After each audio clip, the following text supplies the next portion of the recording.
이 김은경 전 장관뿐만 아니라 청와대 균형 인사 비서관도 함께 유죄가 선고됐습니다. 집행유예가 함께 선고되긴 했는데 그 말인즉슨 이 의혹의 혐의는 간단하잖아요. 박근혜 정부 사람들, 합법적으로 임명된 사람들 불법적으로 내쫓기 위해서 사표를 강요하고 사표를 안 쓰자 인사상의 불이익을 주기 위해서 각종 감사까지 벌였다. 이게 블랙리스트다라는 게 1심 재판부고 청와대 균형 인사 비서관까지 함께 유죄가 인정됐다는 건 김은경 장관 혼자서 과열된 충성심 내지 다른 이유로 벌인 일이 아니라 청와대와 함께 공모했다라는 여지로 풀이될 수도 있는 것 아닙니까? 네. 아무래도 이제 뭐 청와대에 말하자면 이제 인사수석실이 관여하지 않을 수가 없죠. 어쨌든 공공기관장을 선정하는 데 있어 검증을 해야 되고 민정수석실에서도 이제 인사검증을 하니까 또 그런 책임을 인사수석이 지고 인사수석실을 운영하는 것이 맞다고 보여지고 다만 이제 그때 당시에 이제 환경부의 같은 경우에는 기본적으로 보면 어떤 그 뭐랄까 기존의 뭐 4대강 사업이라든지 이런 것과 관련해서 환경부 내에서 이분이 이제 환경 전문가다 보니까 장관이 굉장히 많은 어떤 자기 나름대로의 어떤 선이 굵었던 것 같아요. 이제 그런 요청을 굉장히 강하게 했던 것 같고 그러다 보니까 무리가 있었고 강요가 있었다. 이제 그런 부분들을 균형인사비서관실에서 스포트를 하다 보니까 같이 책임을 져야 되는 이제 그런 부분이고 아마 그런 과정에서 아까 말했듯이 내부적으로 새로 자기네들이 준비한 인사가 그 기관에 가기 위한 여러 가지 어떤 그 기관 현황이라든지 또 기존의 뭐 면접 질문의 어떤 그러니까 예비 답안 같은 것들을 유치를 했다면 그거는 범죄 행위가 될 수 있다. 이제 그렇게 생각이 들고요. 이제 다만 이제 아쉬운 부분은 그때 당시 이 문정부가 소위 말하는 인수위라고 하는 긴 기간을 갖지 않고 바로 당선되자마자 그 다음 날부터 시작을 했어요. 그러다 보니까 각 수석실이나 장관실이 필요한 인사를 스포트하기 시작했기 때문에 청와대 내부가 주도했다고 보기는 좀 적절하지 않은 것 같습니다. 예, 김영주 전 의원님의 견해 들어봤습니다. 자, 1심 재판부에 따르면 이 의혹은 청와대와 연루가 되어 있는 의혹입니다. 당시 문제가 제기되자 김의겸 대변인, 조국 수석 이렇게 해명한 바 있습니다. 들어보시죠. 문재인 정부의 유전자에는 애초에 민간인 사찰이 존재하지 않습니다. 단언컨대 문재인 정부의 민정수석실은 이전 정부와 다르게 민간인을 사찰하거나 블랙리스트를 만들지 않았습니다. 청와대 대변인은 단언컨대 그런 DNA가 존재하지 않는다. 그리고 민정수석실도 단언컨대 블랙리스트는 안 만들었다라고 당시에 해명했는데 이 두 사람의 단언은 1심 재판부에 의해서 뒤집어졌습니다. 야당은 이렇게 공세를 하고 있습니다. 사필 규정입니다. 체크리스트를 가정한 내로남불 유전자가 다시 한번 확인된 셈입니다. 단언컨대 문재인 정부 민정수석실은 민간인을 사찰하거나 블랙리스트를 만들지 않는다는 당시 민정수석 조국 전 장관이 이제 답하고 책임져야 합니다. 책략은 진실을 이기지 못한다는 그의 말 또한 돌려드립니다.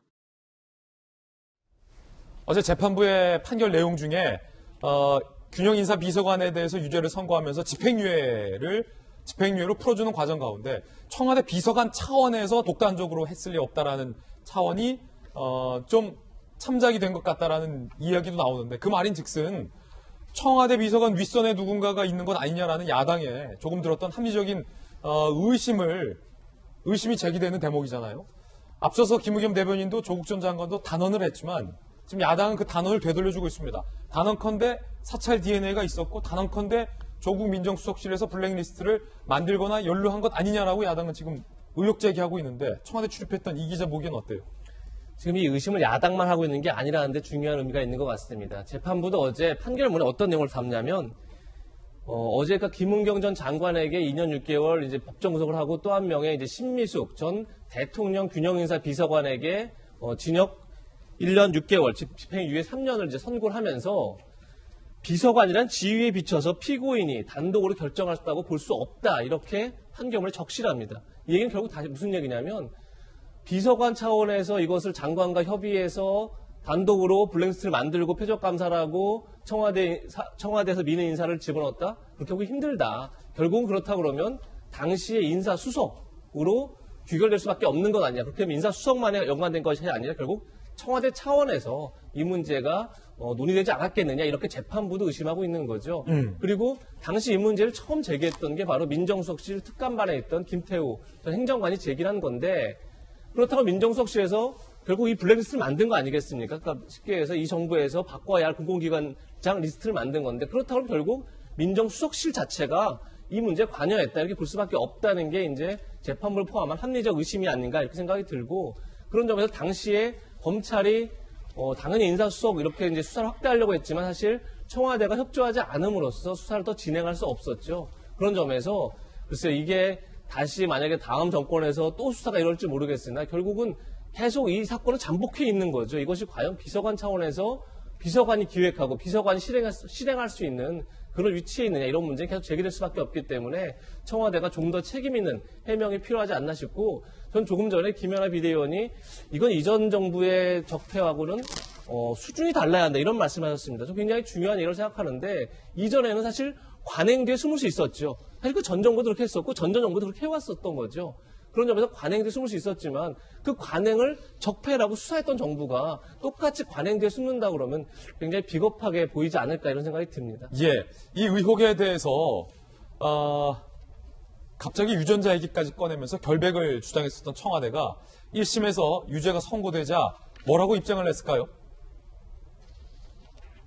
원칙적으로 재판 중인 사안에 대해서 언급하지 않는다. 구체적 판결 내용을 확인한 후 필요하면 입장을 밝히겠다라고 얘기를 했습니다. 사실 김영주 의원님, 네.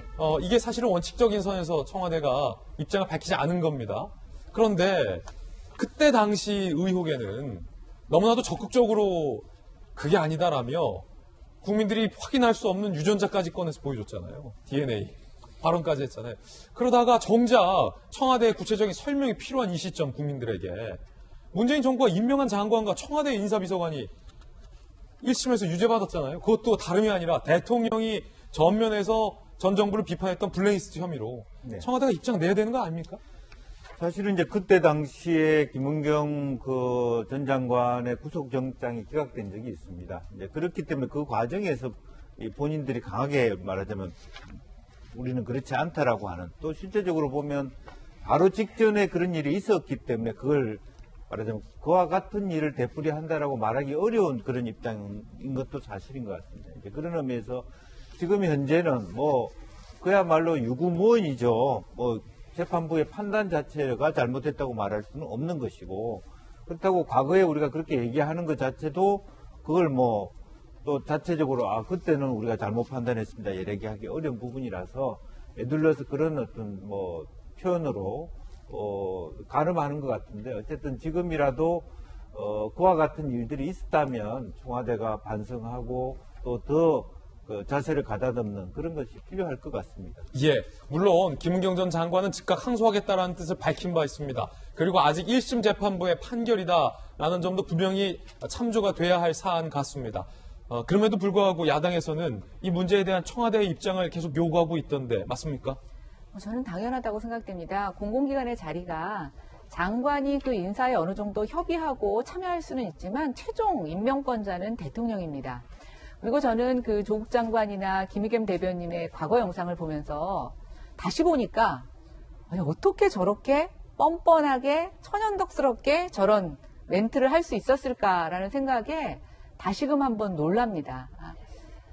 알고 있었다면 굉장히 뻔뻔하게 거짓말을 한 것이고요. 또 반대로 정말 저들의 말대로 모르고 있었다라고 하면 저는 이런 생각도 해봅니다. 그 청와대라고 하는 그 권력의 중심에 들어가서 결국은 그럼 바지 민정수석, 바지 인사수석을 했다는 말인가. 결국 직무유기죠. 대통령을 잘 보필해야 된다는 것은 적정한 인사를 제대로 적정한 절차를 거쳐서 앉히는 일을 보조하는 일입니다. 결국 스스로의 저는 직무유기를 인정하거나 거짓말을 했다라고 하는 것 중에 둘 중에 하나가 아닐까 생각합니다. 예, 김연아 비대위원의 견해였습니다.